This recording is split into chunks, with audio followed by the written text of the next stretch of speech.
साथियों, आज हम आपको ले जा रहे हैं दुनिया की सबसे लंबी व पैदल धार्मिक यात्रा मां नंदा देवी की राजजात यात्रा। मां नंदा को उनकी ससुराल भेजने की यात्रा है राजजात। मां नंदा को भगवान शिव की पत्नी माना जाता है और कैलाश अर्थात हिमालय भगवान शिव का निवास है। मान्यता है कि एक बार नंदा अपने मायके आई थी, लेकिन किन्हीं कारणों से वह 12 वर्ष तक ससुराल नहीं जा सकी। बाद में उन्हें आदर सत्कार के साथ ससुराल भेजा गया। चमोली जिले में पट्टी चांदपुर और श्री गुरु क्षेत्र को मां नंदा का मायका और बधान क्षेत्र को उनकी ससुराल माना जाता है। एशिया की सबसे लंबी पैदल यात्रा और गढ़वाल कुमाऊं की सांस्कृतिक विरासत श्री नंदा राजजात अपने में कई रहस्य और रोमांच को संजोए है। 7वीं शताब्दी में गढ़वाल के राजा शालीपाल ने राजधानी चांदपुर गढ़ी से देवी श्री नंदा को 12 वर्ष में मायके से कैलाश भेजने की परंपरा प्रारंभ की। राजा कनकपाल ने इस यात्रा को भव्य रूप दिया।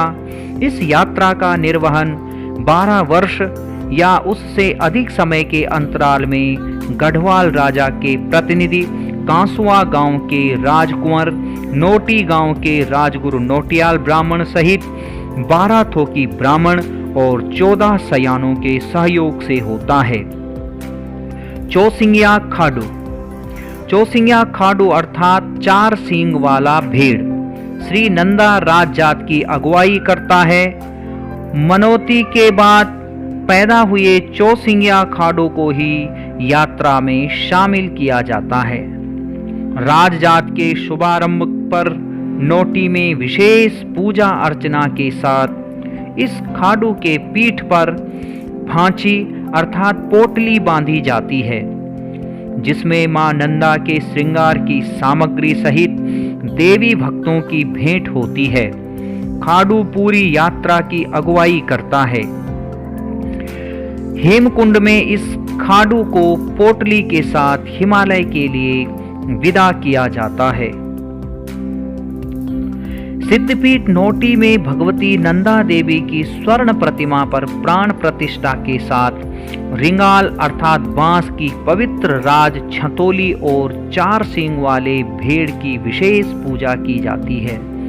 कांसुआ के राजवंशी कुंवर यहाँ यात्रा के शुभारंभ और सफलता का संकल्प लेते हैं।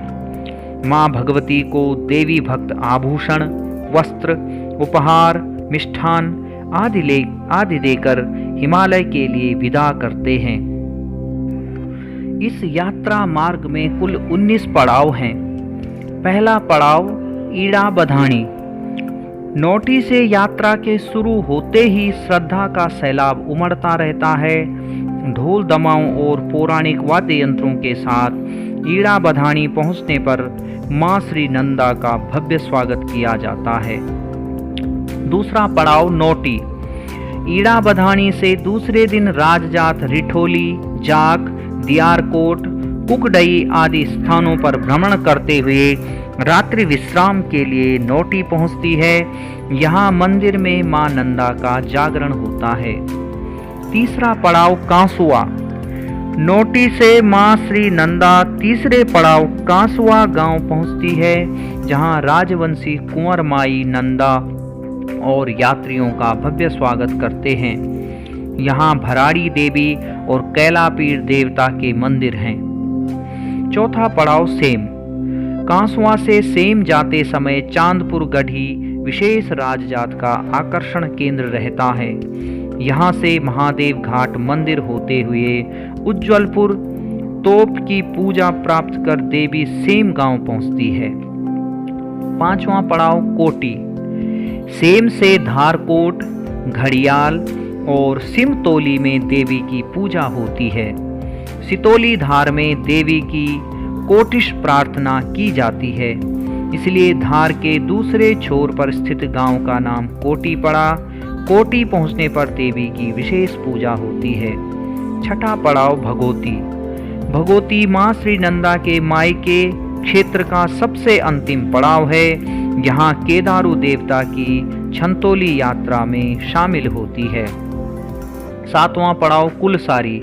मायके से विदा होकर माँ श्री नंदा की छंतोली अपनी ससुराल के पहले पड़ाव कुलसारी पहुँचती है।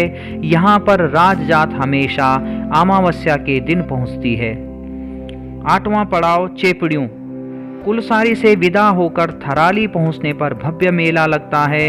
यहाँ कुछ दूरी पर देवराड़ा गांव है, जहां बधान की राजराजेश्वरी नंदा देवी वर्ष में 6 माह रहती है। चेपड़ियों बुटोला थोकदारों का गांव है। यहाँ मां नंदा देवी की स्थापना घर पर की गई है। 9वां पड़ाव नंदकेशरी। वर्ष 2000 की राजजात में नंदकेशरी राजजात पड़ाव बना।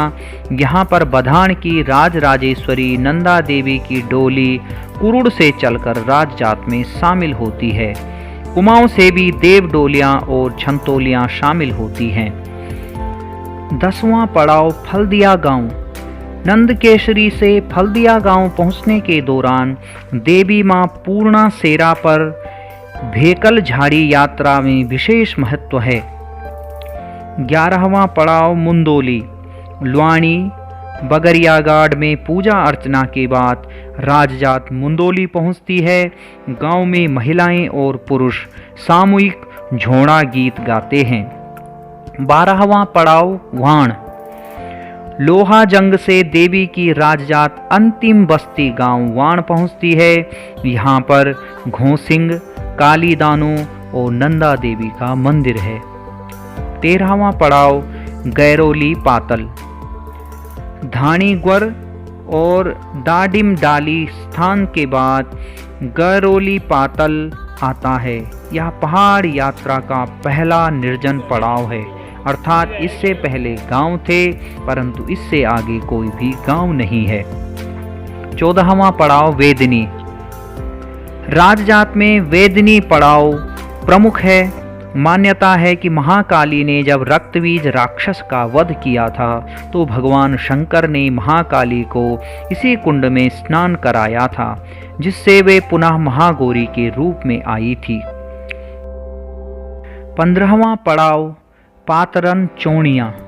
वेदनी कुंड से यात्री दल पातरन चोणिया पहुँचते हैं। यहाँ पर पूजा के बाद विश्राम होता है। 16वां पड़ाव शिला समुद्र। पातरन चोणिया के बाद तेज चढ़ाई पार कर कैलवान विनायक पहुँचा जाता है। यहाँ गणेश जी की भव्य मूर्ति है।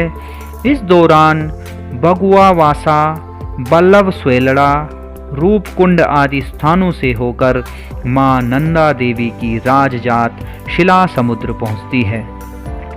17वां पड़ाव चंदनिया घाट। होमकुंड में राजजात मनाने के बाद नंदा भक्त रात्रि विश्राम के लिए चंदनिया घाट पहुंचते हैं। यहां पहुंचने का रास्ता काफ़ी खतरनाक माना जाता है। 18वां पड़ाव सुतोल। राजजात पूजा के बाद श्रद्धालु रात्रि विश्राम के लिए सुतोल पहुंचते हैं। इस गांव के रास्ते में तातड़ा में धोसिंग का मंदिर है। 19वां पड़ाव घाट। नंदाकिनी नदी के दाहिने किनारे चलकर सितेल से नंदाकिनी का पुल पार कर श्रद्धालु घाट पहुंचते हैं। वापसी नोटी। घाट और नंदप्रयाग से होते हुए श्रद्धालु सड़क मार्ग से कर्णप्रयाग पहुंचते हैं। यहाँ ड्यूडी ब्राह्मण राजकुंवर और 12 थोकी के ब्राह्मणों को विदा करते हैं। नोटी पहुंचने के बाद अन्य सभी को सुफल देते हुए राजकुंवर और राजपुरोहित के साथ शेष यात्री नंदाधाम नोटी पहुंचते हैं। राजजात समिति के अभिलेखों के अनुसार हिमालयी महाकुंभ श्री नंदा देवी राजजात वर्ष 1843, 1863, 1886, 1905, 1925, 1951, 1968, 1987, 2000 तथा 2014 में आयोजित हो चुकी है। इस प्रकार मां नंदा की रहस्यमयी यात्रा पूरे उत्तराखंड के लिए ही नहीं बल्कि पूरे भारतवर्ष और पूरे विश्व की प्रसिद्ध यात्रा है, क्योंकि यह विश्व की एक तो सबसे लंबी पैदल यात्रा है और दूसरा इस यात्रा का विशेष महत्व है कि इस यात्रा से पूर्व ही चौसिंगिया अर्थात 4 सींग वाले भेड़ का जन्म हो जाता है, जो कि आज भी एक रहस्य बना हुआ है, क्योंकि भेड़ 2 सींग की ही होती है। मां नंदा भगवती की कृपा आप सभी श्रद्धालुओं पर बनी रहे और इसी प्रकार यह यात्रा समय समय पर होती रहे। आप सभी वीडियो को लाइक शेयर करें, चैनल को सब्सक्राइब करें और ज़्यादा से ज़्यादा दोस्तों को अपने लिंक भेजें। धन्यवाद। मिलेंगे एक और उत्तराखंड की जानकारी के साथ।